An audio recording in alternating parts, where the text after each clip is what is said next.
Oi gente, bom dia para vocês. Estamos aqui na nossa terceira aula gravada e hoje a gente vai estudar a Grécia Antiga. Espero que vocês curtam. Obviamente essa aula de hoje não tem a mesma dinâmica de uma aula em sala de aula, mas a gente está fazendo esforço para fazer o melhor para vocês. Espero que vocês estejam me ouvindo bem, inclusive. Como vocês viram aqui, a Grécia Antiga surgiu no século XII a.C. e vai até o século II a.C., quando eles vão ser dominados pelos romanos. Então esse império deixa de existir mais ou menos nessa época. Lembrando vocês que a Grécia é um país que existe até hoje e está no mesmo lugar, lá na Península Balcânica. Vamos para frente, né, galera? Bom, como eu falei para vocês, a localização, a Grécia está localizada exatamente aqui, ó, nessa parte onde nós chamamos Península Balcânica. A Grécia está situada na Europa. Essa parte em vermelho aqui, ó, são as partes onde os gregos vão dominar. Vocês percebem que eles vão dominar um vasto território, desde a Península Ibérica, parte da Itália e da Espanha, eles vão chegar na África e inclusive na Ásia também. Então, voltando a frisar para vocês, a Grécia está localizada na Península Balcânica, que é essa parte em vermelho aqui, ó, onde está escrito, obviamente, Grécia. Os principais períodos da história da Grécia são esses: período homérico, período arcaico, período clássico e período helenístico. Essas são as 4 fases. Nessa aula de hoje, a gente vai estudar só 2 partes, o período homérico e o período arcaico. O clássico e o helenístico, eu vou fazer um outro vídeo para explicar para vocês. Bom, como falei para vocês, o primeiro período que a gente vai estudar é o período homérico. E o período homérico, ele tem 4 acontecimentos importantes que vocês não podem esquecer. Quais são esses acontecimentos? Por que o período homérico é chamado de período homérico? O que foi a primeira diáspora? O que são comunidades gentílicas? E o que foi a segunda diáspora? Então, frisando novamente, o primeiro período que a gente vai estudar da Grécia é o período homérico. E quais são os principais acontecimentos? Por que o período homérico chama período homérico? A primeira diáspora, o que são comunidades gentílicas, e a segunda diáspora. Vamos torar o pau para frente. Esse cara aqui, ó, esse bonitão aí, ó, é o Homero. Homero é um poeta, um escritor grego da antiguidade, né? Ele é um cara muito antigo. Na verdade, hoje em dia se tem dúvida se Homero realmente existiu. E por que o período homérico então recebe o nome de período homérico, em homenagem a esse cara, Homero? E essa é uma pergunta que eu vou fazer para vocês na próxima atividade. Bom, por que período homérico é chamado de período homérico? Em homenagem a quem? A Homero. E por que Homero é homenageado? Ele não era um grande rei, não é um grande guerreiro. Ele foi um autor, um escritor, que provavelmente escreveu as únicas obras escritas deste período. E as obras escritas desse período são 2, Ilíada e Odisseia. Pode ser que esteja pequenininho aqui para vocês verem no vídeo, mas não tem problema não, no livro de vocês tem. Então eu vou repetir mais uma vez, gente. Por que o período homérico chama período homérico? Em homenagem a Homero. Por que homenagear Homero? Porque provavelmente ele é o autor das únicas obras escritas desse período. As obras são Ilíada e Odisseia. E é esse bonitão narigudo aqui. Bom, como eu disse para vocês, o primeiro fato importante vocês já sabem, que é o porquê que o período homérico chama período homérico. E os outros fatos importantes a gente vai ver aqui, ó, a primeira e a segunda diásporas e as comunidades gentílicas. Bom, primeira coisa, o que é uma diáspora? Diáspora é um movimento migratório populacional. Isso quer dizer que quando a população se desloca de uma região para outra, nós chamamos de diáspora. Mas o que difere a diáspora de outros movimentos migratórios? É que a diáspora, esse movimento é feito de maneira desordenada. Vou falar de uma maneira mais simples. O que é diáspora? É um movimento migratório, onde uma população sai de um lugar para o outro de maneira desordenada. No período homérico, nós tivemos 2 diásporas. O que isso quer dizer? Nós tivemos 2 movimentos, um chamado de primeira diáspora e outro chamado de segunda diáspora.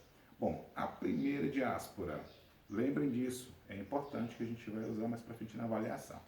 Por que a primeira diáspora, como aconteceu a primeira diáspora? A primeira diáspora aconteceu quando os gregos estavam fixados aqui no centro da Grécia, mais ou menos nessa região aqui, entre a Tessália e o Peloponeso. Eles viviam ali, eles eram aldeões ainda, camponeses, né? Plantavam, colhiam ali pacificamente. De repente, essa região vai ser invadida por um outro povo, e esse povo era chamado de dórios. Então, quando os dórios invadem essa região central da Grécia, as pessoas que moram ali fugiam. Como houve uma fuga, isso é um movimento migratório desordenado. Essa é a primeira diáspora. Então, repetindo novamente, a primeira diáspora ocorreu quando os dórios invadem a região central da Grécia e quem morava lá tem que se deslocar. Essa é a primeira diáspora. Bom, como essas pessoas se deslocaram, elas formam famílias. Essas famílias foram crescendo e se tornando cada vez mais complexas. Como haviam famílias complexas demais, nós chamamos isso de comunidade gentílica. Então, o que é uma comunidade gentílica? A gente perdão pelo barulho lá fora, tá? Mas infelizmente quando a gente grava aula em casa isso acontece. Então, o que é uma comunidade gentílica? Comunidade gentílica são grandes famílias chefiadas por um patriarca. E essas famílias estavam onde? Estavam localizadas no litoral. Por que elas não estavam no centro? Porque no centro estão os dórios. Não esqueça esse nome. E por último, a segunda diáspora. Por que ocorreu a segunda diáspora? Houve novamente um processo de migração. Só que agora vai ser causado pelo crescimento das famílias. A segunda diáspora, então, é causada pelo crescimento das famílias. Como as famílias ficaram muito grandes, nem todo mundo poderia morar no mesmo local. O resultado é que ela acaba se deslocando. Aí acontece a segunda diáspora. Então, recapitulando mais uma vez, por que o período homérico chama período homérico? Por causa de Homero. O que ele escreveu? 2 obras, Ilíada e Odisseia. O que foi a primeira diáspora? O deslocamento dos camponeses que moravam no centro para o litoral, causada pela invasão dos dórios, que é um povo guerreiro. O que é uma comunidade gentílica? Grandes famílias chefiadas por um patriarca, igual na Bíblia. E o que é segunda diáspora? Quando essas famílias crescem, as pessoas têm que sair de onde eles estavam para outras regiões, há então a segunda diáspora. Vocês percebem aqui nesse mapa que tem uma divisão geográfica da Grécia. Como é que funciona essa divisão geográfica? A Grécia é dividida em 3 partes. Essa parte central aqui, ó, que é chamada de parte continental, a parte verde. A parte rosa aqui, ó, que são as penínsulas, chamada de Grécia peninsular.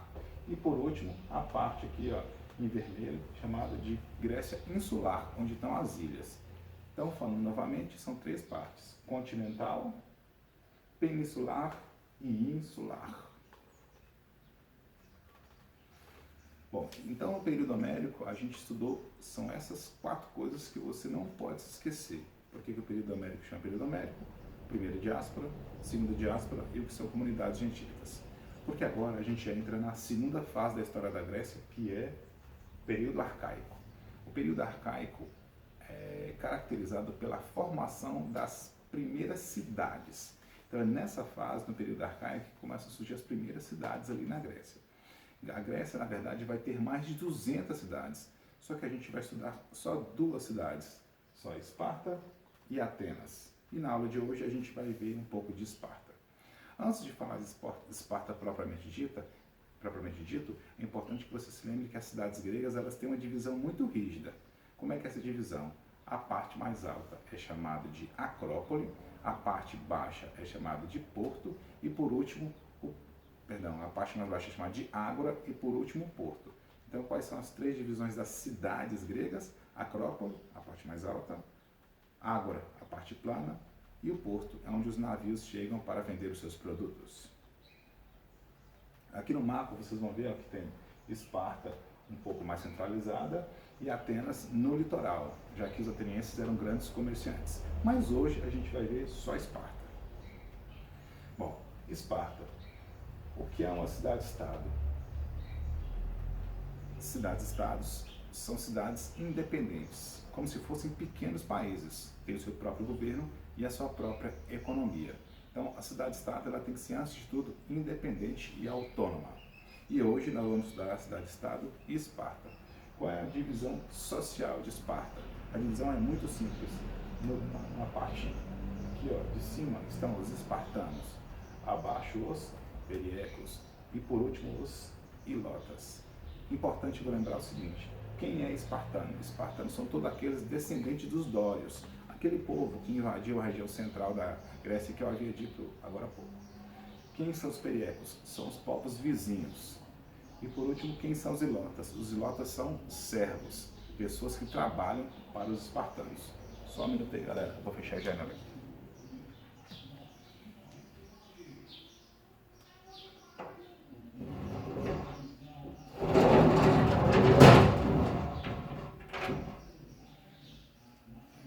Agora acho que vai melhorar um pouco, né? Tá muito barulho lá fora.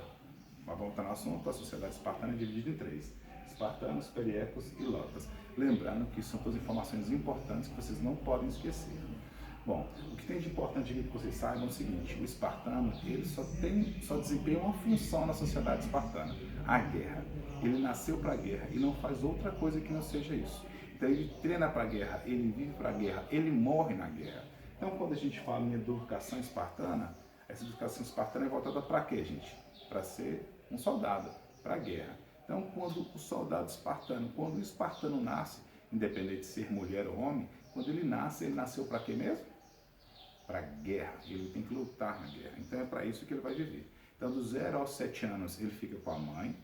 Dos 7 aos 18 ele recebe um treinamento do Estado para ser o quê, gente? Um guerreiro. Dos 18 aos 30 anos ele é soldado espartano, só que ele não tem direitos políticos.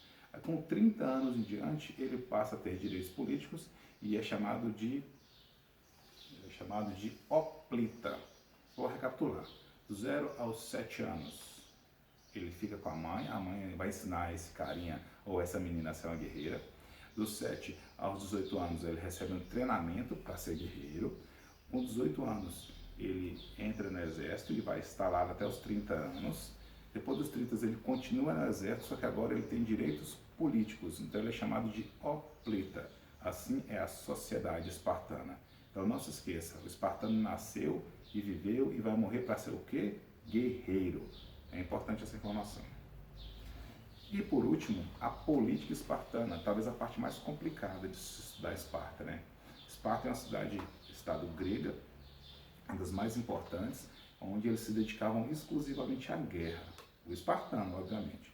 E a política deles era um pouco complexa. Então veja bem, a política deles era um pouco complexa. A primeira coisa que você tem que saber é o seguinte: para participar da política tem que ser o que antes? Tem que ser um guerreiro.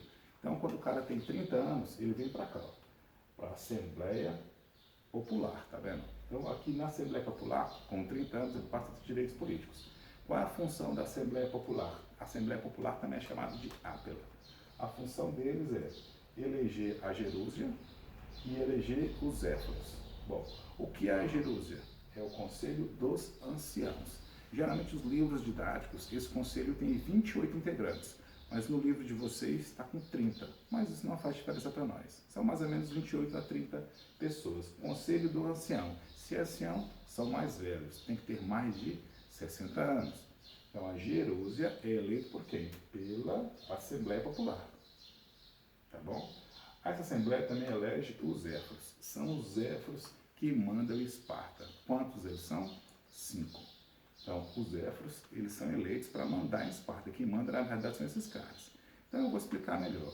Esses caras aqui, ó, é como se fosse o nosso presidente da República. Essa Assembleia aqui, ó, é como se fosse a Câmara dos Deputados. E essa aqui é como se fosse o Senado. Então, esses caras aqui têm a função de um eleger o outro e criar as leis que comandavam Esparta. Essa estrutura todinha aqui, cara, ela funciona nas épocas de paz. Porque se tivesse guerra, era eleito a diarquia. E o que é a diarquia? É o governo de 2 reis. Então, vou explicar novamente. Isso aqui só funciona nas épocas de paz. Começou a guerra, anule tudo isso aqui. Essa Assembleia elege a diarquia. E o que é a diarquia? O governo de 2 reis. E esses caras têm a função de comandar o Estado e comandar o exército. E quando começa a guerra, os periecos também podem entrar na guerra, mas o treinamento para a guerra só recebe quem é esparciata.